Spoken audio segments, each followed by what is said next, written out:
네, 안녕하십니까. 이번 시간에는 2011년도하고 2007년도 두 문제 동시에 같이 풀어보도록 할 텐데요. 주제는 처분사유 추가 변경에 대한 문제입니다.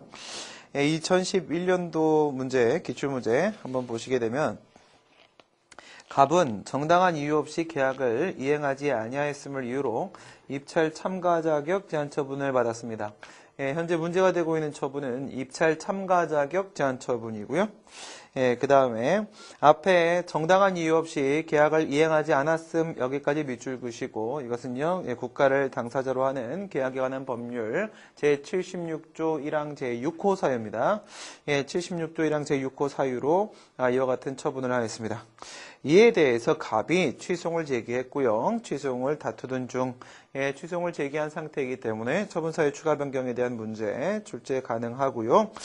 처분청 피고행정청이 당초 처분사유 외에 동그라미 치시고요. 그 다음 밑에 추가 동그라미 치시고 두 개 연결시켜 놓으세요.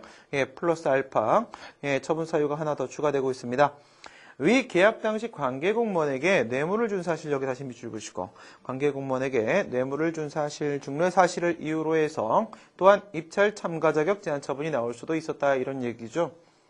이건 이제 법 몇 조요? 76조 1항 제10호입니다. 위에는 제6호, 이건 제10호 이렇게 해서 처분 사유를 추가하고 있네요.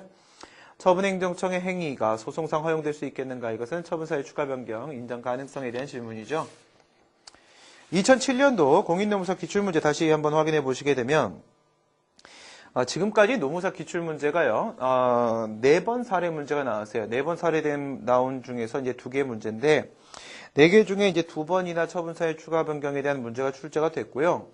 2007년도 문제 같은 경우에는 뭐 사례라고 보기는 좀 힘듭니다. 이런 걸 이제 우리가 준사례형 문제라고 부르는데요. 사건을 준 것처럼 보이지만 실제로는 단문 문제인 거죠. 그래서 관할행정청 갑이 을에게 A라는 이유를 제시해서 처분을 하였습니다. 그러니까 당초 처분 사유는 A였던 거죠. 근데 취소는 계속 중이라고 했으니까 또 처분사유 추가 변경 문제가 출제가 되고 B라는 이유를 추가를 하였다 이거예요. 앞에서 이유를 제시하면서 라고 되어 있는 부분은 바로 행정절차법 제23조의 이유 제시를 말하는 것이고요. A라는 처분사유를 처음에 당초 처분사유를 제시를 했고 나중에 새로운 다른 처분사유로서 B라는 처분사유를 추가했습니다. 이번에도 변경이 아니라 추가의 문제로 출제가 되는데요. 관련돼서 행정소송법상 쟁점에 대해서 논하시오라고 했으니까 실제로는 뭐야? 뭐 문제를 해결하라는 문제는 아니고요. 뭐 단문 문제입니다. 그렇죠? 처분사유 추가 변경에 대한 전반적인 내용을 여러분들이 다뤄주시면 되겠어요. 문제를 풀기 전에 문제는 2011년도 거부터 먼저 풀 겁니다. 풀고 나서 뭐 그 내용을 이제 2007년도 문제로 넘어가는 과정에서 사례 답안이 단문 답안으로 넘어가면서 좀 플러스 되는 부분이 있어요. 단문 답안 같은 경우에는 사례 등장하지 않는 내용이 일부 더 추가가 됩니다. 그 부분을 같이 체크해 보도록 할 텐데요. 안에 있는 답안을 한번 보시게 되면요. 사례 답안 같은 경우는 제가 이제 문장으로 이제 사례형 답안으로 이렇게 처리를 해 놨는데 지금 이제 2007년도 문제 같은 경우에는 준사례형 문제로서 실제로 단문 문제라고 볼 수가 있기 때문에 여기 있는 2007년도 문제는 제가 그 주어 서술어 없이 단문형으로 이렇게 처리를 해놨습니다. 뭐 여러분들이 정리하시기에는 2007년도 답안이 좀 더 편하실 거고 실제로 이제 사례 문제를 만나셨을 때는 2011년도 문제처럼 여러분들이 처리해 주시면 되겠고 두 개 비교해 주시면 좋겠네요. 먼저 2011년도 문제부터 보도록 하겠습니다. 답안에서 말이죠. 답안의 맨 뒷부분 한번 펴보세요. 맨 뒷부분에 보시게 되면은 2011년도 문제가 어떤 판례에 근거해서 출제가 됐는지 이제 그 판례를 제가 제시를 해놨는데요. 이 판례 흐름을 보시게 되면 이제 판례 흐름 쭉 가다가 그 중간 부분에서 이 중간 부분을 처분사유 추가 변경 문제로 살짝 변형을 해놓은 상태입니다. 먼저 이런 상황이에요. 관련 판례 보시게 되면 먼저 판결 요지 보도록 하겠습니다. 부정당업자 제재 처분에 대한 취소 사건이었는데 이제 부정당업자라고 하는 게 뭐냐면 국가와 이제 계약을 체결하기에 적합하지 않은 업자라는 뜻입니다. 이 부정당업자에 대한 제재 처분으로서 지금 입찰 자격 제한 처분을 했는데 납품업자에 대한 입찰 참가 자격 제한 처분을 직권으로 취소하고 그러니까 무슨 말씀이냐면 밑에 한번 보세요.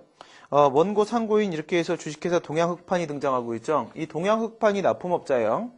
근데 입찰 참가 자격 제한 처분을 했는데 그건 누가 있냐면 밑에 보세요. 피고 피상고의 누구로 돼 있는지 부산광역시 교육감으로 돼 있죠. 교육감 얘가 이제 관할행정청이에요. 이 교육감이 입찰 참가 자격 제한 처분을 한 거예요. 누구한테? 동양흑판한테, 그렇죠? 칠판한테 한 건 아니고, 그렇죠? 납품업자한테 한 거죠. 그래서 처음에 이제 입찰 참가 자격 제한 처분을 했어요. 제재 처분이에요. 침입적 처분이죠. 했는데 나중에 직권으로 취소하라고 돼 있죠. 그죠? 그래서 그 처분을 나중에 직권 취소를 했습니다. 근데 그 뒤에 보면 뭐라고 되냐면 1심 판결의 취지에 따라 그렇게 했다라고 했어요. 그러니까 처음에 취소를 제기했는데 1심 판결이 뭐가 나온 거예요? 취소 판결이 나온 거예요. 그죠? 승소 판결이 나왔는데 그 취지에 따라서 그 처분행정청이었던 교육감이 자신이 했던 그 입찰 참가 자격 제한 처분을 아예 직권 취소를 해버렸어요. 그렇게 해서 그 제재 기간만을 감경하여 입찰 참가 자격을 제한하는 내용의 새로운 처분을 다시 한 경우에, 그러니까 가만히 생각해 보세요. 처음에 입찰 참가 자격 제한 처분이 나왔어요. 기존의 처분이죠. 이게 몇 개월짜리였냐면 9개월짜리였어요. 9개월짜리 입찰 참가 자격 제한 처분에 대해서 취소를 제기했어요. 근데 이제 1심 법원이 뭐라고 했냐면 이거 비례원칙 위반이라고 했어요. 그래서 취소 판결을 했습니다. 그랬더니 이제 부산교육감이 뭐라고 생각한 거야? 판결의 취지에 따라서 좀 감경해야겠다 해서 3개월 제한 처분으로 바꿨어요. 그러니까 기존에 있었던 처분은 이미 직권 취소시켜버렸기 때문에 없어졌죠. 그러니까 취소의 대상이 됐던 그 처분이 없어진 거예요. 그럼 이런 상황은 뭐죠? 그죠? 처분의 효력 소멸에 따른 협의실 금결 상황이에요. 근데 이런 상황이 발생했음에도 불구하고 2심 법원이요, 여기에 대해서 소재기가 소의 이익 없어 각하 대상이다라고 보질 않았어요. 그렇게 보지 않고 항소의 이익이 없다라고 해서 각하를 시켜버렸어요. 그런 상황에서 이제 대법원이 뭐라고 하느냐, 새로운 처분을 이미 해버렸다 이거죠. 그래서 당초에 입찰 참가 자격 제한 처분은 적법하게 취소되었다라고 할 것이기 때문에 애당초 그 처분에 대한 취소를 구할 소의 이익이 없다. 판례는 말이에요. 판례는 협의의 소익이라는 표현을 쓰지 않습니다. 그렇죠? 행정소송법 12조 2문을 우리가 협의의 소익에 대한 규정으로 다루고 있긴 합니다만은 판례는 그것을 원고적격 문제로 보죠. 그래서 판례는 그것이 재판의 필요성 문제라고 하면 12조 2문을 소의 이익이라고 그냥 이렇게 표현을 해요. 12조 1문 논의에서는 원고적격이라고 표현을 하고요. 그렇죠? 이제 소의 이익이 없어서 각하시켜야 된다라고 봤던 판례입니다. 그 밑에 참조조문 보세요. 12조라고 되어 있죠. 12조에 1문이겠어요? 2문이겠어요? 처분의 효력이 이미 소멸된 상태이기 때문에 2문 문제였었겠죠? 네, 그렇습니다. 그 다음 밑에 이유 보시게 되면 상황이 어떻게 펼쳐지는지 한번 보도록 할게요. 기록과 원심 판결 이유에 따르게 되면 피고사나 피고가 이제 부산광역시 교육감입니다. 안락여자중학교, 굉장히 안락한 중학교예요. 근데 현재는 별로 안 안락해져서 이제 충렬중학교로 바뀌었습니다. 굉장히 충성스러운 중학교로 바뀌었고요. 이렇게 되어 있는데 계약 담당 공무원이 있었어요. 계약 담당 공무원이 누구냐? 교장이었어요. 안락여중 교장이었습니다. 여기 보시면 1999년도 12월 21일자죠. 높낮이 칠판 33조, 칠판 33개하고 다용도 게시판 27조, 그 다음에 화이트보드가 5개가 필요했대요. 네. 입찰 방법은 몇 개 안 사네요. 그쵸? 입찰 방법은 일반 공개경자 입찰 방식에 따르게 되고, 낙찰자 결정 방법은 단순하죠. 최저가격 낙찰제. 정말 단순한데요. 한 긴급 물품 구매 입찰 공고를 했습니다. 입찰 공고가 1999년도 12월 21일에 있었습니다. 여러분 이때 뭐하고 계셨습니까? 네. 1999년도 12월 28일 입찰을 시행했어요. 입찰을 시행한 결과 원고가 위에 누구요? 동양흑판이 낙찰자로 선정이 됐습니다. 동양흑판 이제 여기서부터 등장을 합니다. 원고와 안락여중의 교장은 그러니까 납품업자하고 그 다음에 지금 교장하고 1999년도 12월 29일이죠. 계약을 체결합니다. 12월 29일에 위 입찰 물품에 대해서 대금 3,793만 5천 원, 계약보증금, 이 계약금을 379만 3,500원을 걸었고요. 납품 기일을 여기까지 했어요. 2000년도 1월 30일까지 납품 기일로 잡고 물품 구매 계약을 체결했습니다. 근데 위 납품 기일까지 여기까지죠. 이렇게 돼 있어요. 납품을 안 해요, 얘가. 위 납품 기일까지 납품이 이루어지지 아니하자 성미가 급한 교장은 2000년도 2월 8일 예, 2월 8일에 며칠 지나지도 않았죠? 예, 일주일 만에 원고에게 동양극판한테 위 물품 계약의 해제를 통보했습니다. 예, 계약 해제 통보를 했어요. 이건 누가 했어요? 이건 이제 안락여중교장. 예, 지금 얘가 이제 처분청이 아니기 때문에 얘 신경 쓰지 마세요. 이에 피고는 이걸 본 거죠. 피고가 예, 이번 교육감이에요. 2000년도 5월 19일에 처분을 합니다. 원고가 정당한 이유 없이 위 물품 계약을 이행하지 아니하였다는 이유로 예, 여기 잠깐 멈춰요. 잠깐 멈추고 답안 맨 앞으로 가요. 맨 앞으로 가보시게 되면 각주에 제가 관련 법령을 달아놨어요. 밑에 각주 1번 보시면 국가를 당사자로 하는 계약하는 법률 시행령이에요. 시행령 76조입니다. 예, 76조 1항을 보시게 되면 제가 맨 처음에 국가를 당사자로 하는 계약에 대한 법률이라고 했나요? 예, 시행령입니다. 시행령. 예, 시행령 76조 1항. 여기 보시면 각 중앙관서의 장은 계약 상대자, 지금 동양극판. 그 밑에 보세요. 다음 각호 어느 하나에 해당하는 경우에는 예, 법 제72조는 법률이죠. 그렇죠? 예, 법률 72조에 따라서 이제 여기 입찰 자격 제한 처분의 근거가 바로 있어요. 예, 해당 사실이 있은 다음에 지체 없이 1개월에서 2년의 이하 범위라고 되어 있어요. 1개월 2년 범위. 예, 법률에는 뭐라고 되어 있냐면 2년 이하라고 되어 있어요. 예, 시행령에는 1개월 이상 2년 이하라고 이렇게 되어 있고요. 그 다음에 범위에서 계약 상대방 등의 입찰 참가 자격을 제한해야 된다라고 되어 있습니다. 근데 그 밑에 다음 각호를 보도록 할게요. 지금 문제가 되고 있는 건 제6호, 제10호예요. 관련 판례에서는 제6호를 사용했고요. 지금 문제에서는 제10호를 갖다 붙였습니다. 10호를 갖다 붙이면서 처분 사유의 추가 상황을 만들어냈어요. 제6호에 보시게 되면 정당한 이유 없이 계약 체결 또는 이행하지 아니한 자라고 되죠. 이거예요. 납품을 하지 않은 거. 여기서 계약을 체결했는데 이행을 하지 않았죠. 이행을 하지 않은 이 부분은 바로 이제 제6호에 따라서 제일 먼저 이 상황이 발생을 하게 됩니다. 입찰 참가 자격 제한 처분을 이렇게 하게 되죠.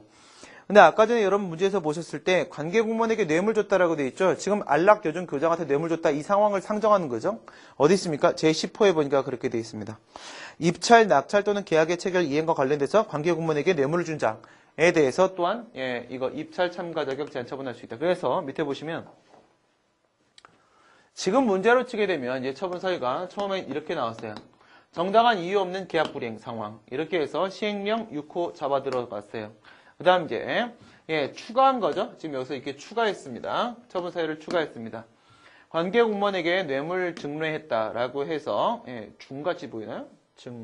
증례했다. 증례했다. 제10호에 근거해서 이렇게 예, 입찰 참가 자격 제한 처분이 적법하다라고 다시 한번 처분 사유를 추가를 한 이 상황입니다. 예, 지금 이제 실제 관련 판례에서 이거는 이제 포함 안 되는 거예요. 그쵸? 이건 이제 문제에 들어온 거고, 그 다음 이제 다시 뒤로 갑니다. 관련 법령 잠깐 본 거예요. 그 다음 이제 다시 뒤로 가시게 되면은, 예, 그래서 6페이지 맨 밑에 보시면 물품 구매 계약을 이행하지 아니했다는 이유로 제6호죠. 예, 국가를 당사자로 하는 계약에 대한 법률 제27조. 이게 27조? 이제 여기서 대통령령으로 정한다라고 되어 있기 때문에 밑에 보실래요? 예, 2번 각주 보시게 되면요. 2년의 범위 내에서 이건 법률이에요. 아까 봤던 건 시행령이고요. 2년 이내의 범위에서 대통령령이 정하는 바에 따라라고 되어 있죠. 이게 뭐야? 법률 위임 규정입니다. 이 법률 위임 규정에 따라서 밑에 제3 각주 보시게 되면 예, 아까 봤던 그 시행령이 나오게 되는 거죠. 이렇게 해서 위임됐고요. 그래서 거기 7페이지 맨 위에 보시게 되면요. 맨 처음에는 9개월짜리 했어요. 9개월. 9개월짜리 입찰 참가 자격 제한 처분을 이렇게 한 겁니다. 근데 이제 그 뒤에 보시면 그러자 원고는 2000년도 5월 23일 여기죠. 5월 23일 예, 취송을 제기합니다. 피고를 상대로 부산시 교육감입니다. 제1심 법원에 이 사건 처분의 취송이죠. 예, 취송을 제기했고 이 사건 처분에는 그 처분 사유가 존재하지 거기 밑줄 그으세요. 처분 사유가 존재하지 않는다 라고 주장을 했는데 처분 사유가 존재하지 않는다는 게 뭘 말하는 거예요? 이게 없다는 거예요. 이거 당초 사유가 성립되지 않는다. 그러니까 요건 자체가 흠결이다 이거예요. 1, 2, 3의 요건 충족이 안 된다. 예, 라고 주장을 하면서 즉 계약 해제 사유가 부존재한다는 점, 원고의 계약 불이행에 정당한 이유가 있었다는 점, 예, 계약 자체가 성립하지 않았다는 점, 이건 다 뭐야? 다 요건이 충족 안 된다는 겁니다. 아예 요건이 깨졌다라고도 주장을 하고 있고요. 한편 이 사건 처분은 재량권을 일탈 남용한 처분이라고도 주장을 합니다. 만약에 요건이 충족된다라고 하더라도 예, 이것은 재량의 하자가 인정된다라고 얘기하는 거죠. 그렇죠? 예, 이렇게 주장을 했습니다. 1심 법원은 처분 사유가 존재하지 않는다는 주장은 받아들이지 않고요. 무슨 말씀이에요? 요건은 충족이 됐다라고 본 겁니다. 그 다음에 이 사건 재량권을 일탈 남용한 처분이라는 주장은 받아들이고 재량의 하자 사유는 있다라고 인정을 한 거예요. 이 사건 처분을 취소하는 판결을 선고한 사실. 그러니까 뭐예요? 여기서 이렇게 취소를 제기했는데 취소 판결이 나왔어요. 1심 판결은 취소 판결 나왔습니다. 예, 그래서 취소한 사실. 이에 원고는 1심 법원이 재량에 관한 사유를 받아들여서 승소 판결을 선고하긴 했지만, 그러니까 어쨌든 그 처분이 위법하다는 것을 인정을 했고 취소 판결을 한 건 맞지만, 이는 자기가 주장하는 게 두 개가 있었죠. 자신이 주장한 위법 사유 두 개 중에서 처분 사유가 부존재한다라는 주장을 받아들여서 승소 판결을 한 경우보다는 불리하다라고 주장. 이거 무슨 말이에요? 만약에 요건에 해당하지 않으면요, 이와 같은 입찰 참가 자격 제한 처분 자체를 아예 하면 안 되는 거죠. 근데 요건에 해당하는데 이게 만약에 비례원칙 위반으로 재량의 하자가 있는 상황이다라고 하게 되면 지금 같은 이 상황이 발생하는 거예요. 처음에 9개월 입찰 참가 자격 제한을 하게 되는데 좀 있다가 3개월로 이렇게 바뀌죠. 그러니까 입찰 참가 자격 제한 처분은 결국 이루어지게 된다는 겁니다. 그러니까 처분 사유가 부존재한다라는 걸 받아들이게 되면 입찰 참가 자격 제한 처분 자체가 나올 수가 없잖아요. 근데 재량의 하자 사유라고 봐버리게 되면 처음에 취소 판결이 나왔다 할지라도 입찰 참가 자격 제한 처분 또 나오게 될 거예요. 나오게 되는데 조금 감경되는 것뿐이죠. 그러니까 애당초 안 나오게 하려면 처분 사유가 부존재한다라는 이 주장을 받아들여달라 이겁니다. 그래서 이렇게 선고하는 것보다는 불리하다라고 주장을 하면서 1심 판결을 취소하고 처분 사유의 부존재라는 이유, 이 주장을 받아들여달라라고 하면서 이 사건 처분에 취소를 명하는 판결을 하여 줄 것을 항소했습니다. 그렇죠? 여기서 항소 제기를 했어요. 처분 사유 자체가 없다라는 것, 이 주장을 받아들여달라라고 하면서 항소를 했습니다. 예, 이렇게 항소한 사실. 원심은, 원심이 이제 이거 항소심이죠. 항소심은 1심 법원이 이 사건 소에 대해서 주장된 위법 사유 중에서 하나를 받아들여서 어쨌든 재량의 하자 사유 있다는 거 받아들였고 이 사건 처분을 취소하는 판결을 선고했다면 어쨌든 인용 판결, 승소 판결 했다면 원고는 주문을 표준으로 해봤을 때 전부 승소한 것이 맞고 어쨌든 승소 판결을 받은 것이 맞고 그와 같은 전부 승소한 원고로서는 비록 1심 판결의 이유에 불만이 있다 할지라도 재량의 하자가 있다는 것만 인정하고 처분의 사유가 부존재한다는 것을 인정하지 않은 그 1심 판결의 취소 이유에 대해서 불만이 남아있다라고 하더라도 그에 대해서 항소할 이익이 없다 이거야. 항소할 이익이 없다. 이렇게 봤어요. 그러니까 2심 법원이 각각 판결을 하긴 했는데 항소의 이익이 없다라고 봤습니다. 뭐라고 본 게 아니에요. 소의 이익이 없다라고 본 게 아니라 항소의 이익이 없다. 이런 식으로 봤단 말입니다. 그죠? 그래서 항소의 이익이 없고 1심 판결의 이유상 처분 사유가 존재한다고 판단하여 피고가 다시 처분할 여지를 남겨놨다. 그러니까 재량의 하자 문제라고 했으니까 이렇게 9개월을 이렇게 해서 다시 3개월짜리 다시 입찰 참가 제한 처분을 할 수 있는 상황을 남겨놨다고 하더라도 원고가 동양흑판이 1심 판결의 이유에 기속돼서 새로운 처분에 항쟁할 수 없는 등의 법적 장애가 초래된다고 볼 수 없게. 무슨 말이에요? 여기에 이 처분이 나왔으면 여기에 대해서 다시 취소송 제기할 수 없는 것은 아니지 않는가 이겁니다. 네가 불복할 수 있는 방법이 없다면 그러면 받아줄 수도 있겠지만 다시 이건 완전히 새로운 처분이니까 이 새로운 처분에서 네가 다시 취소송을 제기할 수 없는 것이 아니다. 따라서 1심 판결 이유에 대한 불만 그것만 가지고 항소의 이익을 인정할 수는 없다라고 봐서 항소를 각하하는 판결을 선고했습니다. 여기서 이거를 다시 각하를 했죠. 각하하는 판결을 선고한 사실. 원고는 이에 불복해서 원심 판결, 요 각하 판결, 요거에 대해서 상소의 이익 등에 대한 법리 오해가 있다. 이거 항소의 이익 얘기하는 거예요. 위에 있는 항소의 이익, 법리 오해가 있다는 이유로 이 사건 상고를 제기한. 그래서 결국 다시 뭐예요? 상고 제기 또 합니다. 그렇죠? 그랬더니 이제 상고심에서 뭐라고 하는지 보세요. 근데 기록에 의하게 되면 피고는 이거는 교육감이죠. 이 사건 소가 원심에 계속되는 중에 어디예요? 여기서 항소 제기하고 이 상황이죠. 그렇죠? 원심이 제기돼서 여기 각하 판결, 이 심에 각하 판결 나오기 중간에 이런 일이 발생했다 이겁니다. 중간에 집권 취소했다 이거야. 이 사건 소는 이거죠. 이거. 그죠? 이게 원심에 계속되고 있는 도중에 2001년도 2월 17일, 그쵸? 예, 2001년도 2월 17일, 이게 2001년도, 예, 2월 17일, 이 사건 처분을 취소하고 직권 취소해버렸고, 1심 판결의 취지에 따라서 그 제재 기간만을 3개월로 감경해서 이렇게 감경을 했어요. 감경을 해서 3개월로 이렇게 바꿨습니다. 예, 원고의 입찰 참가 자격을 다시 제한하는 내용의 새로운 처분한 거예요. 이건 뉴예요, 뉴. 새로운 처분을 했습니다. 어쨌든 뭐야? 직권 취소됐으니까 원래 이거 취소의 대상이 되었던 이 처분은 없어진 거죠. 이 직권 취소에 의해서 소급해서 이건 이미 없어진 상태입니다. 그렇죠? 소급표가 인정되죠. 예, 그래서 없어져 버린 상태. 새로운 처분을 한 사실을 알 수 있는 바 이러한 직권 취소 처분에 의해서 직권 취소 처분에 어떠한 하자가 있다고 볼 사정도 발견되지 아니하므로 이 사건 처분은 적법하게 취소됐다. 이 사건 처분 이거잖아요. 이 사건 처분 이거는 이미 취소되었다라고 할 것이어서 결국 처분의 취소를 구할 수 있는 소의 이익 자체가 없어졌다. 여기 항소제기도 사실은 뭐예요? 저 처분의 취소를 구하는 건데, 예, 취소 이유를 좀 바꿔달라 이거죠. 어쨌든 취소를 구할 대상 자체가 없어요. 그렇죠? 처분의 효력이 소멸됐기 때문에 소외이익이 없다. 협의의 소익이 없다라고 판시를 했습니다. 그러니까 뒤에 보시면 그래서 원심은 이 사건 소가 적법함을 전제로 해서 항소의 이익이 없다라고 뭔가 잘못 판단한 것이고 따라서 원심 판결 파기하고 이 사건 소는 아예 뭐예요? 이거 처분의 효력 소멸됐기 때문에 아예 그냥 각하시켜버리겠다라고 얘기를 합니다. 그러니까 이 상황에서 지금 뭘 얘기한 거예요? 이 뒤쪽 상황 있잖아요. 그렇죠? 예. 이 부분 이제 생략 들어가시면 됩니다. 여러분들 머릿속에서 지워버리시면 돼요. 이거를 이제 머릿속에 지워버리시고 이제 여기 상황까지만 생각하시면 됩니다. 여기 상황까지만.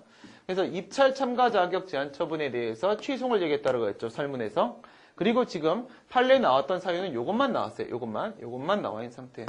여기다가 지금 문제 설문에서 처분사유 추가 변경의 상황을 상정하기 위해서 요거를 가지고 들어왔어요. 뇌물중래 이 부분을 가지고 들어와서 이렇게 문제를 만들었습니다. 그러면 이제 이 문제를 풀기 위해서 처분사유 추가 변경 이제 전체에 대한 얘기를 우리가 해보면 되겠고요. 처분사유 추가 변경 이 부분을 보도록 하겠습니다. 예, 우선 처분사유 추가 변경이라고 하게 되면 취소용 도중에 당초에 제시했던 그 처분사유를 새로운 처분사유로 바꾸거나 변경 또는 추가하는 문제이기 때문에 처음에 있잖아요. 처분사유를 제시한 건 언제 제시한 거예요? 여기서 제시한 거죠. 예, 그래서 행정절차법 23조 1항에 따른 무엇이요? 이유 제시에 대한 언급이 반드시 나와 주셔야 됩니다. 처분사유 추가 변경 논의할 때 이유 제시에 대한 내용이 빠지면 여러분 감점될 수밖에 없어요. 이 부분에 무조건 배점이 있고요. 그 다음 처분사유라고 했을 때 어느 쪽을 추가나 변경하는지 살펴보시게 되면 그 처분의 사실적 기초가 되는 사실상 근거로서의 처분사유를 이쪽을 뭐 할 수도 있어요? 추가나 변경할 수도 있고 그 다음에 이쪽에 그 법적 근거가 됐던 법령상 근거로서의 처분사유를 추가나 변경할 수도 있는 겁니다. 어느 쪽으로 출제될지는 모르는 문제예요. 그 다음에 그럼 이런 식의 처분사유 추가 변경은 왜 논의하는 것인가? 예, 처분사유 추가 변경 법리에 따랐을 때 추가나 변경이 허용될 수 있는 상황이었음에도 불구하고 그러니까 추가 변경이 가능한 상황임에도 불구하고 만약에 그것을 부정해버리잖아요. 그러니까 사실 이제 처분사유 추가 변경은 사항적 한계를 보시게 되면요. 이 뒤쪽에서 사항적 한계 보시게 되면 처분사유 추가 변경은 적법한 처분도 위법한 처분도 모두 다 사실 대상이 될 수 있어요. 근데 이걸 여러분 생각해 보세요. 이거 위법한 처분. 위법한 처분 생각해 보시게 되면은 처분사유 추가 변경을 부정을 하게 됨에 따라서 그것이 그대로 위법하게 남고 그래서 그것이 취소 판결의 대상이 됐어요. 여기서 처분사유에 문제가 있었던 거잖아요. 뭐가 아니에요? 이유 제시를 안 한 게 아닙니다. 아시겠죠? 예, 이유 제시를 안 한 게 아니라 이유 제시의 그 내용에 문제가 있는 거죠. 이것은 바로 처분의 내용을 구성하는 거잖아요. 그럼 처분의 내용상 하자 때문에 취소 판결이 나온단 말이에요. 원래 처분사유 추가 변경이 되는 사안인데 그럼에도 불구하고 이걸 부정을 해갖고 이렇게 취소 판결을 하게 되면은 피고행정처는 뭐 하겠어요? 자기가 추가나 변경해달라고 주장했던 그 사유 있죠? 그 사유를 근거로 해서 다시 또 똑같은 처분을 또 할 수밖에 없단 말이에요. 이렇게 또다시 똑같은 처분을 하게 되면 이게 이제 기속력에 위반되는지 여부는 불문하더라도 무슨 문제가 생깁니까? 이런 문제가 생기죠. 행정경제의 효율성. 그러니까 동일한 처분을 반복하게 됨에 따라서 이 행정경제의 효율성에 반하는 결과를 초래하게 됩니다. 그래서 무슨 논의를 한다? 예, 처분사유 추가 변경에 대한 논의를 하게 된다 이거예요. 예, 처분사유 추가 변경의 인정 취지 뭐라고요? 예, 행정경제 효율성입니다. 행정경제 효율성. 그러면 여러분들이 답안을 작성할 때는 예, 처분사유 추가 변경 관련된 문제에서 어떻게 처리하는지 한번 생각을 해보세요. 예, 1단계에서 소송물에 대한 논의를 하고 그 다음 2단계에서 처분사유 추가 변경이라는 것 자체를 인정할 수 있겠는가 이런 얘기를 하고 그 다음 이제 3단계에서 그렇다면 이 사건에선 처분사유 추가 변경이 가능한가 이렇게 논의를 하고 이렇게 3단계로 여러분들이 답안을 작성을 하게 돼요. 우선 여기 2단계부터 이렇게 보도록 합니다. 2단계 여기서부터 한번 생각을 해보도록 할게요. 왜냐하면 이 부분이 왜 논의가 돼야 되는지를 뒤쪽에서 우리가 끌어오기 위함이고요. 우선 처분사유 추가 변경이라는 것이 만약에 행정소송법에 어떠한 명시적 규정을 두고 있다면 우리는 그것에 따르면 그만이겠습니다. 그런데 행정소송법에 뭐가 없어요? 처분사유 추가 변경에 대한 아무런 규정이 없다 이거예요. 이것은 어디서도 이런 식으로 논의합니까? 하자치유 논의할 때도 그렇죠. 예, 행정소송법에 만약에 하자치유에 대한 어떠한 규정이 있다면 우리는 그것을 따르면 되겠지만 행정소송법에 아무런 규정이 없기 때문에 과연 처분사유 추가 변경이라는 것 자체를 인정할 수 있겠는가에 대한 학설 판례가 등장을 합니다. 이때 전면적 긍정설, 전면적 부정설, 제한적 긍정설 이렇게 세 가지의 학설 대립이 있는데 앞에서 처분사유 추가 변경을 인정한 취지가 뭐라고 했어요? 행정경제효율성이죠. 그렇다면 행정경제효율성, 전면적 긍정설이 주장하는 논거가 될 것입니다. 그런데 방금 전에 보시다시피 이 위법한 처분이 말이에요. 적법한 처분이 될 수도 있다라고 했죠. 그렇다면 원고의 청구 이유가 뭐예요?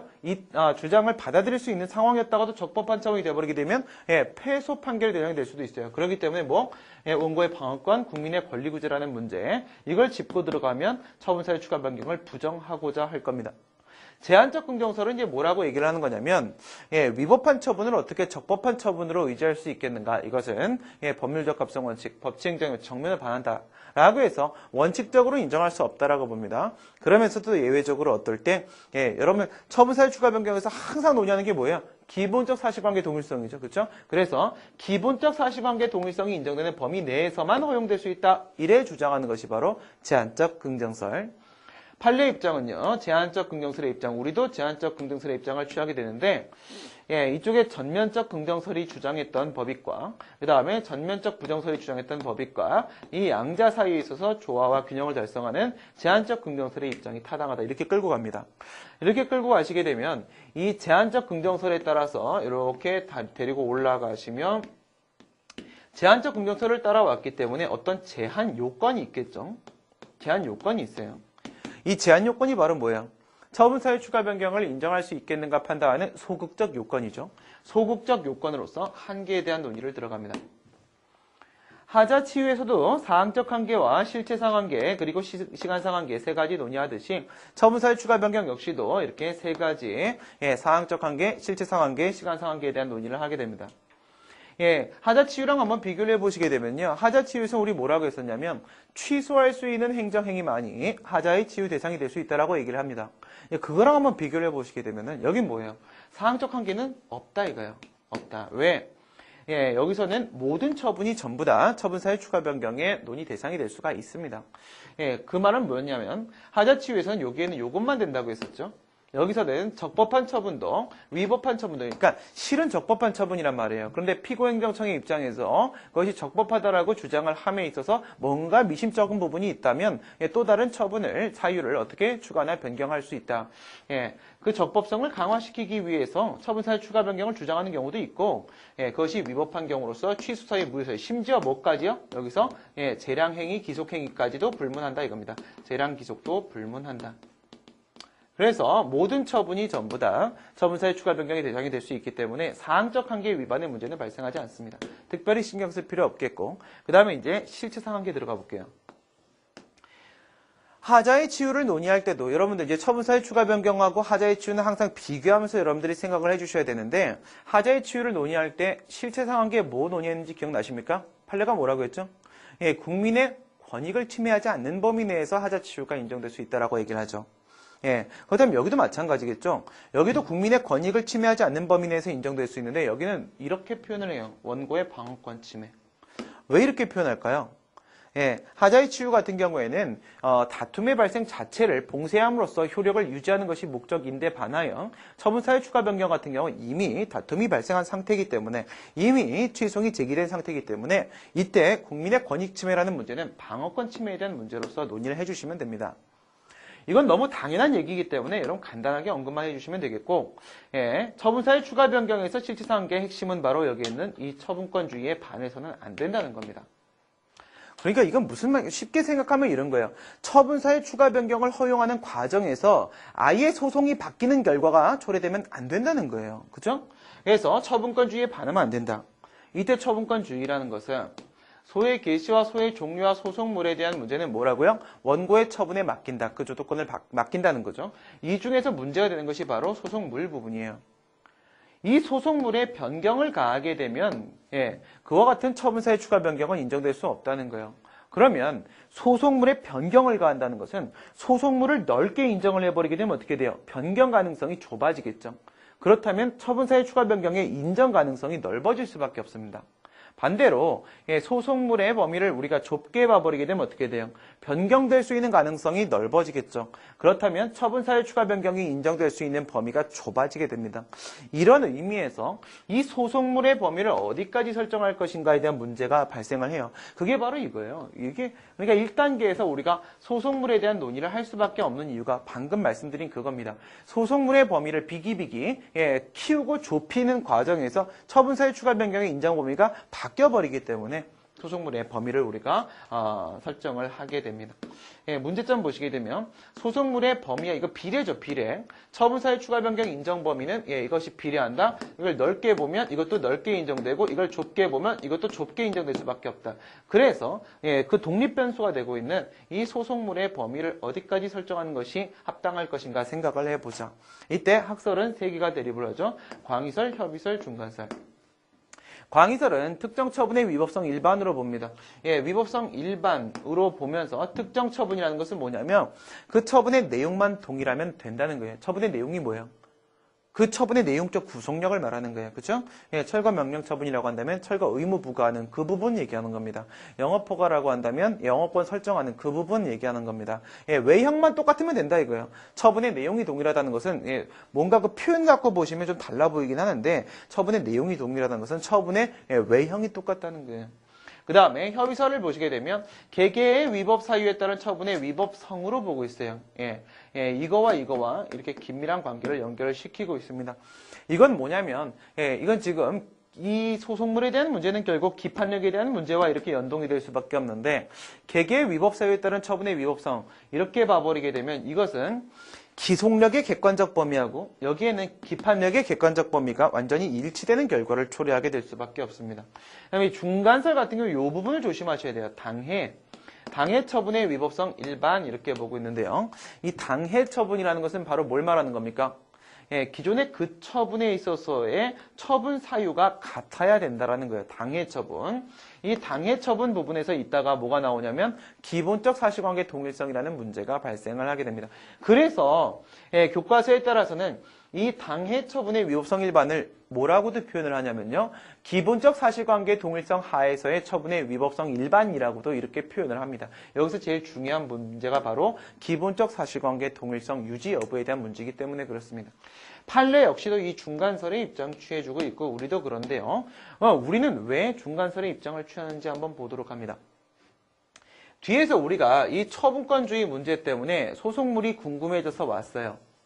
이렇게 왔는데 이 소송물의 범위를 설정할 때는 누구의 힘을 빌리냐면 기판력의 힘을 빌리게 됩니다. 기판력의 힘을. 기판력의 주관적 범위 한번 생각해 보세요. 여러분 기판력의 적용 범위 이런 거 잘 알고 계시죠? 방금 전에 제가 기속력의 객관적 범위하고 기판력의 객관적 범위가 일치되는 결과를 초래한다고 했는데 이건 뭘 말하는 거예요? 기속력의 적용 범위하고 기판력의 적용 범위를 비교한 거죠. 여기서 적용 범위에 어떤 논의들이 있습니까? 주관적 범위, 객관적 범위, 시간적 범위 이렇게 세 가지 논의하죠. 그죠? 바로바로 비교해 볼까요? 왼쪽에다 기속력 놓겠습니다. 오른쪽에다가 기판력 놓겠습니다. 이렇게 봤을 때 주관적 범위 생각해 보시게 되면 기속력은 뭐라고요? 처분행정청과 관계행정청 되죠. 그죠? 그 다음 기판력은 뭐라고 합니까? 소송 당사자하고 후소 법원 됩니다. 여기서 소송 당사자 기억해 주시기 바랍니다. 이때 소송 당사자에게 있어서의 기판력은 일사부재리요죠. 다시 동일한 소송물에 다툴 수 없다 이거고, 후소 법원 같은 경우에는 모순금지입니다. 전소의 판결, 확정 판결에 모순되는 판단을 하면 안 된다 이런 거죠. 그다음에 이제 객관적 범위 들어와 보시게 되면 기속력의 객관적 범위는 당해 처분의 구체적 위법 사유, 다시 당해 처분의 구체적 위법 사유입니다. 그다음에 기판력의 객관적 범위는 소송물이에요. 소송물. 소송물은 뭐야? 방금 전에 우리 이거 얘기한 거죠. 그죠? 이거 얘기한 거. 이걸로 보시게 되면 당해 처분의 뭐라고요? 위법성 일반 이렇게 됩니다. 만약 이걸로 봐버리게 되면 어떻게 돼요? 이게 바로 당해 처분의 구체적 위법 사유. 왜? 개개의 위법 사유라는 것은 바로 기속력에서 말하는 그 구체적 위법 사유와 같은 말이기 때문에 그래요. 그 다음에 시간적 범위 비교해 보시게 되면 기속력은 처분시를 기준으로 하게 되고 기판력은 판결시를 기준으로 하게 돼요. 왜 그러냐면 기속력은 실체법적 효력이기 때문에 실체법적 효력은 뭐예요? 위법성 판단은 실체법이 위반돼서 위법하다 이렇게 되는 문제죠. 위법성 판단에 대한 문제이기 때문에 처분시를 기준으로 할 수밖에 없어요. 왜요? 위법성 판단 기준시를 우리가 처분시로 보니까요. 그죠? 기판력은 쟁송법적 효력이기 때문에 판결시를 기준으로 볼 수밖에 없는 거예요. 그런 차이가 있습니다. 이렇게 되어 있는데 이 중에 이제 기판력 중에서 아까 제가 뭐 기억해 달라고 했죠? 소송 당사자 기억해 달라고 했죠. 그렇죠? 주관적 범위에서 소송 당사자 생각해 보세요. 소송 당사자에게 있어서 기판력은 무엇을 의미한다라고 했습니까? 일사부재리효라고 했죠. 그럼 보세요. 소송물을 넓게 봐버리게 되면 기판력 넓어집니까? 기판력의 객관적 범위가 소송물이니까 소송물을 넓게 보면 기판력의 객관적 적용 범위가 넓어지고 그렇다면 기판력이 넓게 적용될 수 있겠죠. 소송물을 넓게 보면 어떻게 될까요? 소송 당사자는 더 이상 다툴 수 없는 불가쟁의 범위가 넓어지기 때문에 분쟁의 일회적 해결이라는 소송 경제의 효율성의 측면에서는 유익한 효과가 발생할 수 있겠지만은 불가쟁을 넓게 인정을 하게 됨에 따라서 원고의 방어권, 국민의 권리 구제에 있어서는요, 그 후퇴가 발생할 수밖에 없어요. 근데 이 반대로 상황이죠. 기판력을 좁게 봐버리게 되면, 원고는 뭐 할 수 있어요? 비례원칙 위반이에요. 주장했다가 기각 판결 받게 되면, 자기 구속원칙 위반이에요. 그럼 다시 기각 판결 받으면 신뢰보원칙 위반이에요. 이런 주장 다 가능해져요. 뭐로 본다는 거야, 이거? 이걸로 본다는 거예요, 이걸로. 그죠? 이렇게 봐버리게 되면은, 이걸 주장했다, 저걸 주장했다 다 가능해지니까 국민의 권리 구제는 유익할 수 있을지 모릅니다. 하지만 어떻게 됩니까?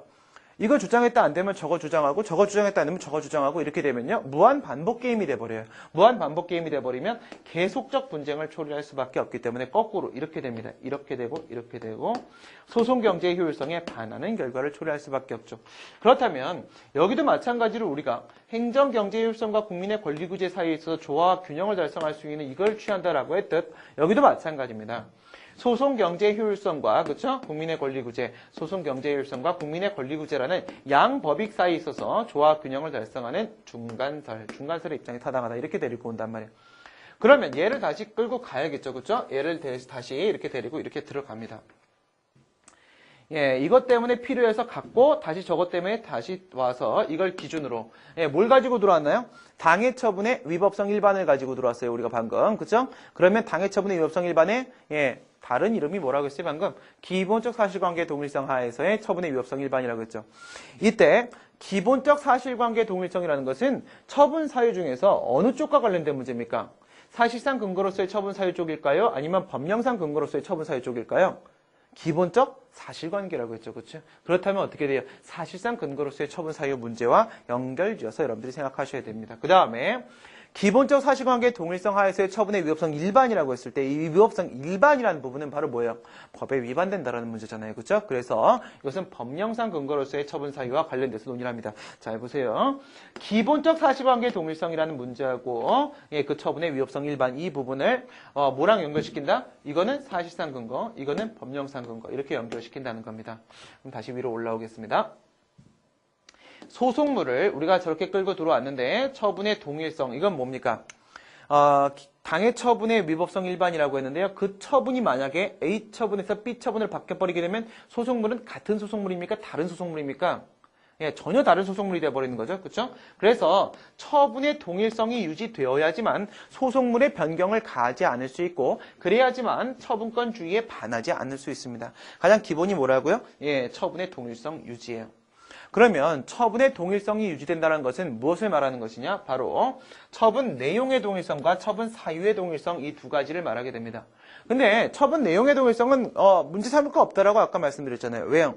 그러니까 말이 표현이 내용이지. 이거는 그 처분의 구속력의 내용을 말하는 것이기 때문에 우리 눈에는 뭐로 보여요? 그 처분의 외형으로 보입니다. 그렇기 때문에 뭐 철거 명령 있으면 철거 명령. 지금 같은 경우는요. 입찰 참가 자격 제한 처분이면 입찰 참가 자격 제한 처분이면 처분의 내용의 동일성은 당연히 인정되는 거예요. 그래서 같은 내용의 처분의 효력을 유지하기 위한 목적으로 하는 것이 주장하는 것이 바로 처분사의 추가 변경이기 때문에 이쪽은 특별히 문제 안 돼요. 무조건 동그라미입니다.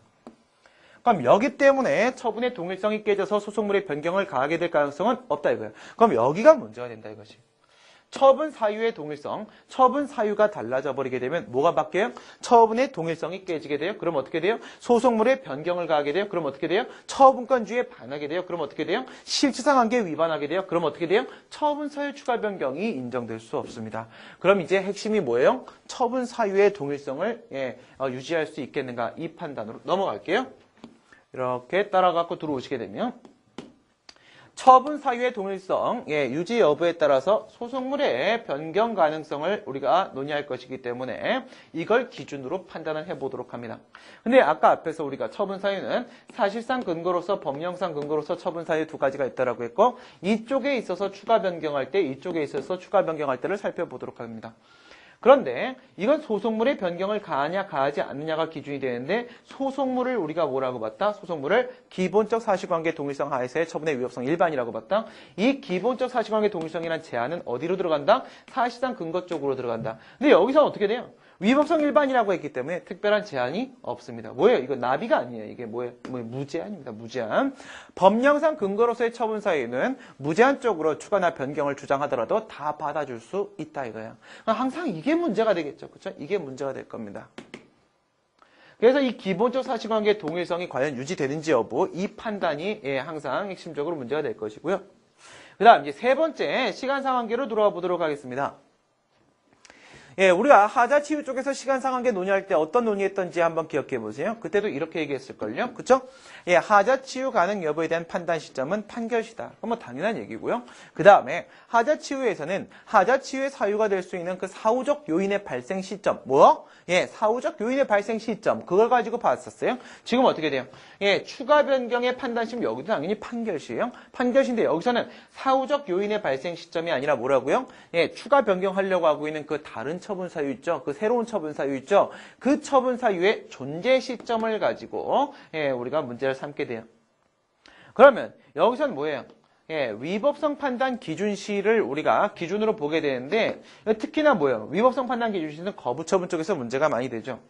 위법성 판단 기준시 이후에 발생한 사정 변경이나 법령 개정, 그렇죠? 처분 시점 이후에 발생한 사정 변경이나 법령 개정에 따라 발생한 무엇은 안 돼요? 사정 변경에 따라 새롭게 발생한 사실상 근거로서의 처분 사유나 법령 개정에 따라 새롭게 발생한 법령상 근거로서의 처분 사유는 추가나 변경의 대상이 될 수 없다 이겁니다. 그걸 어떻게 표현해? 처분 당시에 객관적으로 존재했던 처분 사유에 된다. 물론 처분 당시에 객관적으로 존재했던 사실상 처분 사유와 법령상 처분 사유 모두. 근데 왜 이렇게 본다? 위법성 판단 기준시를 우리가 판결 시설이 아니라 처분 시설에 따라서 처분 시로 봤기 때문에 처분 당시에 객관적으로 존재했던 처분 사유만이 추가나 변경의 대상이 될 수 있다라고 했습니다. 지금까지 우리가 2011년도 문제의 전체적인 흐름을 가지고 처분 사유 추가 변경의 문제를 연결시켜 봤는데 여기서 이렇게 쭉 왔던 지금 이 문제하고 이 판례하고 사실관계가 완전히 똑같죠. 똑같은데 여기서 이 뒷부분은 이제 항소심하고 상고심 문제여서 이건 아니고 그렇죠? 여기 취소용 제기한 데까지 이렇게 들어왔어요. 그다음에 여기서 판례에서는 이쪽 이 사유를 끌고 들어왔고 지금 문제에서는 이거를 추가로 해서 이렇게 처분 사유 추가 들어가고 있는 이런 상황이었습니다. 전체적인 확인을 해봤고요. 먼저 이 문제의 결론을 내리기 전에 2007년도 문제 한번 보세요. 준사례형 문제였었죠? 그래요. 준사례형 문제였습니다. 준사례형 문제는 사실관계를 주는 것처럼 하면서도 실제로 들어가 보면 답은 단문이라고 했습니다. 그래서 단문 한번 보시게 되면 취소송 계속 중이에요. 그렇죠? 이건 CF 하자 치유죠. 이미 소송이 제기된 이후고요. 처분의 적법성 확보를 목적으로 한다고 했습니다. 하자 치유는 뭔데요? 예, 처분의 효력 유지가 목적이죠. 예, 처분 당시 이유 제시 과정에서 이유 제시라는 표현 빠지면 안 된다라고 했습니다. 행정절차법 23조였습니다. 처음에 당초 제시했던 처분 사유와 다른 처분 사유를 새로운 처분 사유를 뭐 합니까? 추가나 변경합니다. 추가는 뭐예요? 플러스 알파고 변경은 1대1 대체시키는 겁니다. 소송물의 범위, 소송물에 대한 논의가 왜 나온다고 했죠? 우리 뒤에서 뭐 처분권주의, 실체상 한계 부분에서 처분권주의 논의를 하게 되기 때문에 여기서 이 소송물 때문에 끌어들여서 소송물 논의가 들어간다고 했어요. 광의설, 중간설, 협의설 이렇게 있는데 예, 광의설, 협의설, 중간설 똑같은 내용 들어오고 있고요. 판례 뭐라고 중간설 예, 기본적 사실관계 동일성 하에서의 처분의 위법성 일반으로 본다고 했죠. 그래요. 이 얘기입니다. 예, 당해 처분을 기본적 사실관계 동일성 하에서의 처분으로 바꿔놓은 것밖에 없고요. 검토 광의설에 따르게 되면 예, 검토 이거 광의설 이거죠. 이게 광의설이잖아. 그쵸? 광의설. 문제되는 거 잡아야지. 문제되는 거 이거죠. 문제되는 거 이거. 협의설. 예, 이게 협의설이잖아. 문제되는 거 이거. 그쵸? 이렇게 잡고 들어가야겠죠? 광의설에 따르게 되면 불가증의 범위를 부당히 확대해서 국민의 권리 구제에 문제 생긴다. 반하게 된다. 그 다음 협의설에 따르게 되면 분쟁의 일회적 해결이라는 문제가 생긴다. 뭐예요? 계속적 분쟁 처리라는 소송 경제 효율성 문제 생긴다. 그래서 중간설 이렇게 끌고 들어왔습니다. 중간설. 그 다음에 인정 여부 들어가시고, 그 다음에 행정수능법에 명문 규정 없다. 이렇게 쓰시면 돼요. 그쵸? 이거 이상 뭐 다른 할 말 없고요. 예, 전면적 긍정설 얘기하는데, 여기서 제가 행정경제효율성 이렇게 물고 들어왔는데, 소송경제효율성 항상 같이 논의할 수 있습니까? 아, 물론이죠. 행정경제효율성 문제 생기면 소송경제효율성 문제는 같이 생기는 거예요. 왜요? 행정경제효율성의 문제가 뭔데요? 동일한 처분이 반복된다는 거죠. 그렇죠? 처분이 반복됐으면 그 처분에 다시 불복할 수도 있잖아요. 그럼 소송도 두 번째잖아. 그렇죠? 그럼 당연히 소송경제효율성 물리고 들어갑니다. 이건 두 개는 뭐 거의 같은 문제라고 보시면 돼요. 그 다음에 행소법 26조 근거로 해서 직권심리주의 규정이 있잖아요. 그렇기 때문에 법원은 뭐 할 수 있어요? 입증 책임의 예외 당연히 인정되고 주장 책임에 대해서도 일건 현출된 범위 내에서 주장 책임의 예외도 인정될 수 있잖아요. 그렇죠? 그래서 모든 법적 사실적 측면에 대해서 처분의 적법 위법성 심사를 할 수 있다라는 것. 그렇다면 어떻게? 전면적으로 처분사유 추가 변경 다 인정하자. 이렇게 볼 수 있겠죠. 부정설. 부정설은 지금 여기서 원고의 방어권, 국민의 권리 구제, 원고의 방어권 침해 얘기하고 있고 또 뭐 얘기하고 있어요? 이것까지 물고 들어가고 있죠. 이유 제시. 아니 이유 제시를 할 때 제시하지 않았던 처분 사유를 나중에 추가나 변경을 할 수 있도록 해주게 되면 이거 뭐하러 하냐 이거죠. 이거 뭐하러 하냐. 그쵸? 이유 제시의 취지 자체가 몰각될 수밖에 없다라는 주장도 가능하겠죠. 그 다음에 제한적 긍정설을 보시게 되면 원고의 방어권 및 기본적 사실관계 동일성을 침해하지 않는 범위 내에서 이거 뭐 얘기하는 거예요? 이거 얘기하는 거예요. 이거. 원고의 방어권 침해하지 않는다 하고 여기 처분권주의에 반하지 말아의 핵심이 뭐라고 했어요? 기본적 사실관계 동일성을 침해하지 말아야죠. 그쵸? 이거 두 개 물어버린 겁니다. 물고 들어가고 그래서 원고의 방어권 및 기본적 사실관계 동일성 침해하지 않는 한도 내에서 제한적으로 허용하자. 제한적 긍정설. 판례 기본적 사실관계 동일성 밀고 들어갔죠. 제한적 긍정설이고요. 검토. 검토 들어가시게 되면 여기에는 행정경제효율성, 소송경제효율성 같이 물려줘도 되고요. 그 다음 국민의 권리구제, 원고의 방어권 이 문제하고 조화 균형 달성, 제한적 긍정설 끌고 들어옵니다. 한계 가시고요. 한계 가시게 되면 한계 여기서 뭐라고 돼 있죠? 뭐라고 돼 있습니까? 적법 위법 처분 불문에다가 이것까지 물려준 거죠. 이것도 여러분 써주시면 좋습니다. 기속행위 왜냐하면 재량행위 부분에 있어서 처분사유 추가 변경 인정할 수 없다라고 얘기하는 사람들이 있기 때문에 그래요.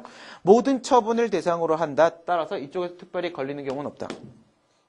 실체상 한계 원고의 방어권 침해하지 않은 게 당연하고 그 다음에 이제 이 부분 관련해서 기본적 사실관계 동일성 유지 주장하고 들어가시면 됩니다. 처분권주의 이 부분 때문에 이렇게 타고 들어와서 법령상 근거 먼저 제시하고 있네요. 이 부분에선 제한 없다. 그죠? 제한 없이. 왜? 위법성 일반이기 때문에. 그렇죠? 거기 보세요. 뭐라고 써 있어요? 소송물의 변경을 가하지 않기 때문에. 소송물을 처분의 위법성 일반으로 보는 이상 법령상 근거로서의 처분사유 아무리 바꿔봐야, 그렇죠? 바꿔봐야 소송물의 변경 가할 가능성 전혀 없습니다. 사실상 근거 보시게 되면 여기는 이제 소송물을 기본적 사실관계 동일성 하에서의 처분이라고 했기 때문에 소송물의 변경 가할 수 있는 가능성 열려 있습니다. 그렇기 때문에 일정한 제한 요건 등장할 수밖에 없다. 이제 그렇다면 기본적 사실관계 동일성, 이 뭘 말하는 것인가? 이게 되게 중요한 부분이 되는데, 밑에 이제 판례에 따르게 되면, 위에 양가로 3번은 이제 교과서 내용이에요. 그냥 이렇게 써주시면 되고요. 판례 보시게 되면, 법률적 평가 이전에 구체적 사실에 착안해서 그 사회적 기본관계의 사실관계가 기본적인 점에 동일한지, 법률적 평가 이전 단계 문제라는 거 조심하시면 됩니다. 이전 단계 문제. 그래서 이건 이제, 여러분 이제 직관적으로 어떻게 판단하시면 돼요? 직관적으로는. 항상 제가 드리는 말씀이 뭡니까? 기본적 사실관계 동일성에 대한 판단에 대한 문제는 당초 처분 사유하고 그 다음에 새로운 처분 사유 사이에서 공통성 인정된다라고 보여지냐 이겁니다. 여러분들이 딱 봤을 때 한눈에 봐서 공통성 없다라고 보여지면 기본적 사실관계 동일성 인정 안 되는 거예요. 근데 여기 이제 대표적인 케이스가 바로 뭐냐면 당초 처분 사유를 새로운 처분 사유가 구체화시키고 있는 경우에 있어서는 공통성이 당연히 인정되고요. 이거 말고도 플러스 알파 상황 사례 문제에선 등장할 수 있습니다. 그 다음에 시간상한계 들어오시고 시간상한계에서 추가 변경에 대한 판단 시점, 이건 뭐 당연히 판결시니까 그냥 언급만 해주시면 되고, 그 다음에 처분 사유의 존재 시점, 이건 뭐라고요?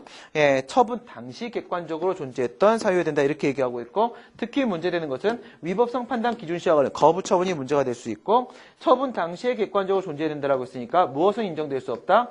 처분 시점 이후에 발생한 사정 변경이나 아니면 법령 개정, 얘들에서 발생한 무엇은 처분 사유는 인정할 수 없다 이렇게 되는 거죠. 근데 여기까지는 뭐예요? 여기까지는 사례 문제 푸실 때도 똑같이 써주는 부분이에요. 뒤에 나오는 얘기, 이게 바로 단문에만 추가되는 내용입니다. 단문에서 우리가 쓰는 답안의 범위가 이만큼이라고 하게 되면 사례가 조금 더 쉬운 이유가 뭐냐면 써야 될 부분이 이렇게 몰립니다. 그렇죠? 중요한 부분을 몰려요. 그래서 단문 쓸 때는 조금 더 이렇게 넓혀줘야 된다라는 거. 효과 보세요. 효과. 기본적 사실관계 동일성이 인정되는 경우하고 부정되는 경우하고 나누고 있죠. 인정되는 경우 옆에다가 화살표 땡기세요. 뭐예요? 처사추변 동그라미죠. 그쵸? 처사추변 동그라미고, 부정되는 경우 어때요? 처사추변 X죠. 그쵸? 처사추변이 인정되는 케이스에서는 어떤 상황이 발생할까요? 동그라미 1번.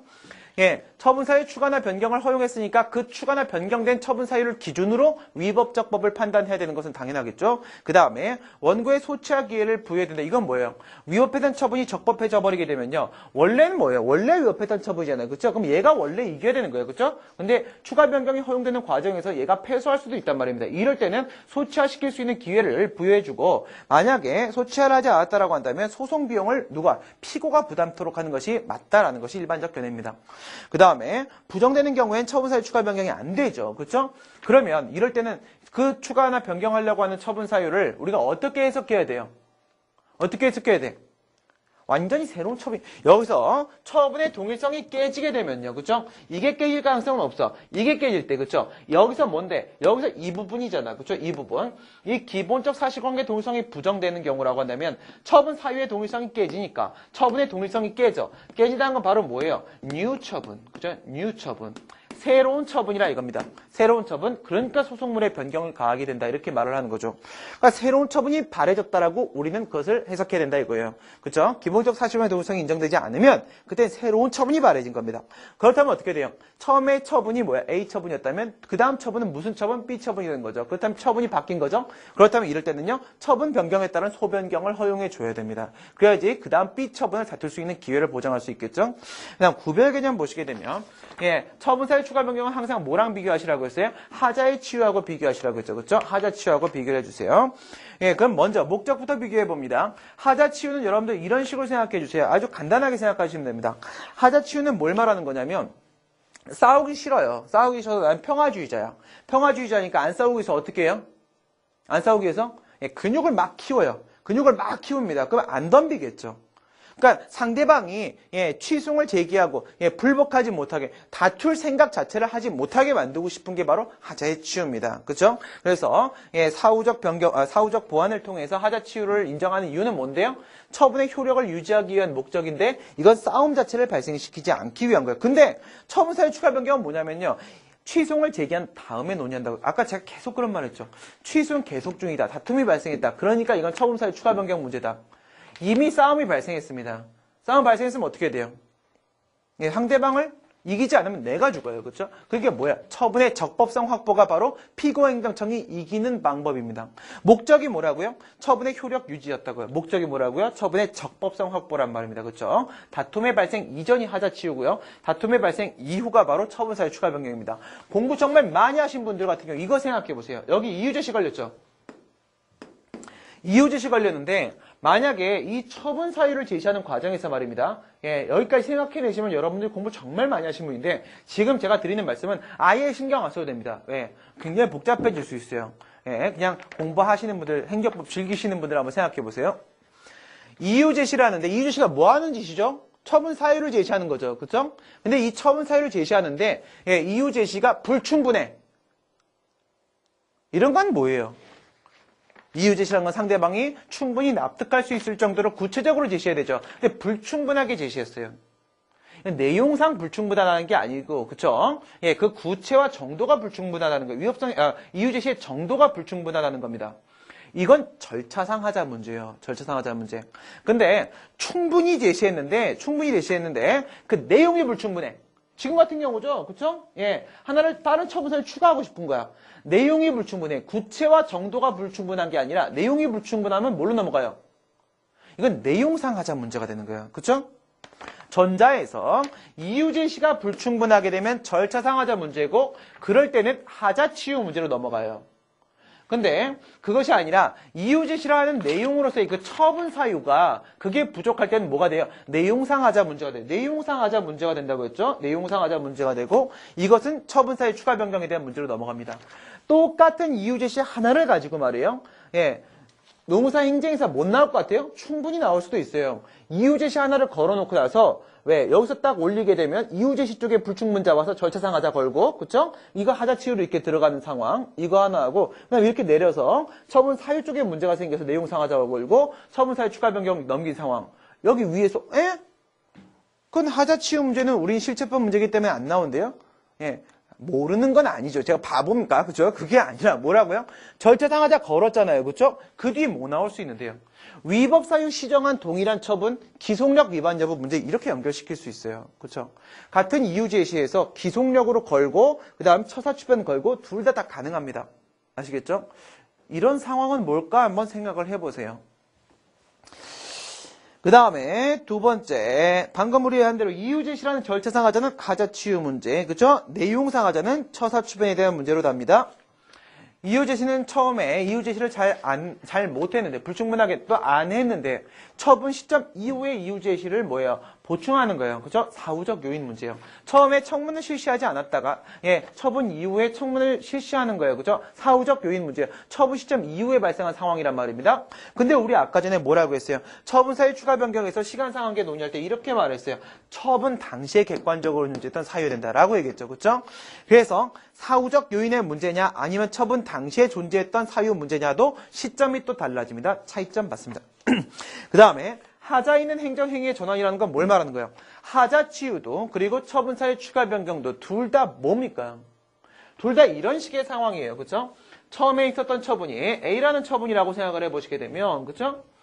하자 치유, 그 다음에 처분사유 추가 변경, 그 다음에 하자 있는 행정행위 전환 이렇게 한번 비교를 해보시게 되면 하자 치유라는 것은 어떤 상황을 말하는 겁니까? 하자의 치유. 하자의 치유라는 것은 이렇게 A라는 이렇게 처분이 있습니다. A라는 처분이 있는데 여기 이렇게 마이너스 하자가 있었던 거예요. 그죠? 하자가 있었던 겁니다. 그 다음에 처분사유 추가 변경 생각해 보세요. 처사추변. 처분사유 추가 변경의 경우에 있어서 그러니까 얘도 그냥 이렇게 한번 볼까요? 이렇게 한번 볼까요? 얘도 이렇게 하자가 있다. 그죠? 하자가 있다. 하자가 있는데 이걸 어떻게 하는 겁니까? 이걸 x 치고 이걸 플러스 적법하게 만들어. x 치고 이것을 플러스 적법하게 만들어. 근데 이걸 어떻게 적법하게 만드냐면요. 이것은요. 사후 보완을 통해서 적법하게 만들어요. 얘 같은 경우에는요. 처분사유 추가 변경. 처분사유를 추가 또는 변경함으로써 적법하게 이렇게 만들어요. 그런데 하자 있는 행정행위의 전환은, 예, 제가 이제 뭐 하자 전환이라고 쓰고 있기는 합니다만은 하자 전환이라는 건 존재할 수 없어요. 왜? 예, 하자 전환은 이런 거예요. 정말로 하자가 전환되는 경우는 이렇게 처분이 있는데 여기 하자가 이렇게 동그라미 하자가 있는데 이것을 세모 하자로 이렇게 전환시키고 이걸 네모 하자로 이렇게 전환시키고, 예, 이걸 별표 하자로 이렇게 전환시키고, 이런 게 어딨어, 그쵸? 이런 건 없는 거예요, 그쵸? 이런 게 아니라, 예, 하자 있는 행정행위의 전환이라는 표현이 맞는 거고요. 예, 이건 어떻게 보는, 이렇게 보는 거예요. 이렇게 봐서, 예, A가 아니라 B라는 처분으로 바꾸는 거죠. 여기선 B라는 처분 이렇게 바꿔 놓게 되면 이게 플러스가 되면, 적법해지게 되면, 과연 이렇게 전환될 수 있겠는가? 이게 하자 있는 행정의 전환이에요. 예, B 처분은 여기서, 예, 여기서만 개입되고 있죠. 예, 위에는 이제 두 개의 기존의 처분을 유지하는 겁니다. 예, 그런 차이가 있다라는 거. 예, 단문을 보시면서 여러분들이 뭘 느끼셨냐면 사례 문제에서 다루지 않는 내용이 지금 로마자 5번과 6번에 추가되고 있다는 거. 이거 좀 기억을 해주셔야 됩니다. 아시겠죠? 처분사의 추가 변경이 단문으로 출제될 수도 있는 겁니다. 그렇죠? 예, 그래서 이걸 여러분들 같이 기억을 해주시고 그 다음에 2011년도 문제에서 이제 내용은 우리가 다 봤어요. 그러니까 맨 앞에 있는 쟁점에 정리하고 맨 끝에 있는 사안의 해결만 우리가 확인을 해보면 끝나겠습니다. 쟁점의 정리 보시게 되면 처분청 우리 판례로 보게 되면 누구였습니까? 부산광역시 교육감이었었고요. 입찰 참가 자격 제한 처분을 받은 친구는 누구였을까요? 그때 동양흑판이었죠. 주식회사 동양흑판. 당초 사유로 정당한 이유 없는 계약의 불이행이라고 해서 없어졌네요. 그렇죠? 예, 시행령이었습니다. 그렇죠? 국가를 당사자로 계약에 대한 법률 시행령 70조 1항 제6호에 있었습니다. 여기서 이제 뭘 추가했습니까? 공무원에게 뇌물 줬다라는 처분 사유를 추가합니다. 변경 아니었고 추가였고요. 제10호 사유였었습니다. 관련돼서 처분 사유 추가 변경 인정 여부에 대해서 논의를 하는데 맨 끝에 밑줄 그시고 특히 항상 문제의 기본적 사실관계 동일성 여기 걸립니다. 이거 아닌 경우도 가끔 있어요. 언제 걸릴까요? 시간상 한계에다 걸어서 문제를 출제하는 경우도 있고요. 그 다음에 법령상 근거 쪽에서는 기본적 사실관계 동일성 문제가 걸리지 않습니다. 법령상 근거 쪽으로 출제할 때도 있고요. 그 다음에 시간상 한계에다가 걸어버릴 때도 있습니다. 시간상 한계 쪽에서 걸어버리게 되면은 그때는 사실상 근거로서의 처분 사유와 법령상 근거로서의 처분 사유 양쪽 다 문제될 수 있습니다. 맨 끝에 결론 보도록 하겠습니다. 사안의 해결을 보시게 되면 나머지 이제 중간 내용은 방금 전에 제가 설명드린 내용들과 대동소이하고요. 6페이지에네요. 6페이지 맨 위에 보시게 되면 지금 이 상황 여러분 머릿속으로 한번 담아보시고 생각해 보도록 합니다. 처분사유 추가 변경이 되냐 안 되냐라는 판단은 몇 개의 한계가 있었습니까? 사항적 한계가 있었고 실체상 한계가 있었고 시간상 한계가 3개가 있었어요. 사항적 한계 문제 생길 수 있어요? 거기는 무제한이라고 했죠. 거기 위반돼서 처사 추변이 제한되는 경우는 없어요. 됐어요. 넘어가시고 실체상 한계 보도록 합니다. 실체상 한계에서 지금 여기서 무슨 문제 어디서 어디로 넘어가고 있어요? 예, 시행령 76조 1항 제6호에서 10호로 넘어가는 쪽은 법령상 근거로서의 처분사유 추가 부분 하나 있고요. 그 다음에 계약 불이행에 대한 문제가 뇌물 증례에 대한 문제로 넘어가는 것은 사실상 근거로서의 처분사유 추가 쪽도 있습니다. 양쪽 다 있네요. 그럼 실체상 한계 부분에서 법령상 근거로서의 처분 사유는 뭐 한다고 했어요? 추가나 변경이 무제한이라고 했죠? 그럼 거기서 문제되는 경우 없습니다. 그럼 이제 사실상 근거 쪽 보도록 합니다. 사실상 근거 쪽에서는 기본적 사실관계 동일성 문제라고 했죠? 이건 뭘로 생각하시라고 했어요? 공통성의 문제라고 했습니다. 공통성의 문제, 그렇죠? 그러면 여기서 계약 불이행에 대한 문제하고 그다음 뇌물 증례한 문제하고 양쪽의 공통성 인정됩니까? 쉽게 직관적으로 생각하라니까요. 공통성이 인정이 안 되죠. 양쪽은 전혀 다른 내용입니다. 예, 마지막 시간 상한계까지 한번 생각해 볼까요? 시간 상한계. 예, 계약 당시에 만약에 계약 당시에 뇌물을 주었다라는 것은요. 처분 당시에 존재했던 사유입니까? 계약 체결 시점이 여기 있죠. 그리고 나서 계약을 불이행했죠. 그 다음에 계약 당시에 뇌물을 줬죠. 그 다음에 여기 처분이 있었지 않습니까?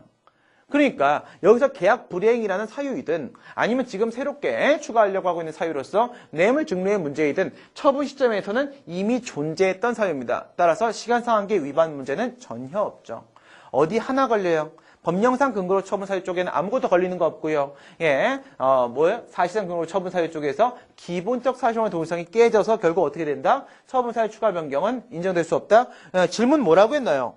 처분청의 이와 같은 행위는 소송상 허용될 수 있겠는가? 항상 뭐라고 묻는 말에 답하셔야 됩니다. 묻는 말에 뭐라고 한다? 이와 같은 행위는 소송상 허용될 수 없다? 이렇게 결론을 내려주시면 되겠네요.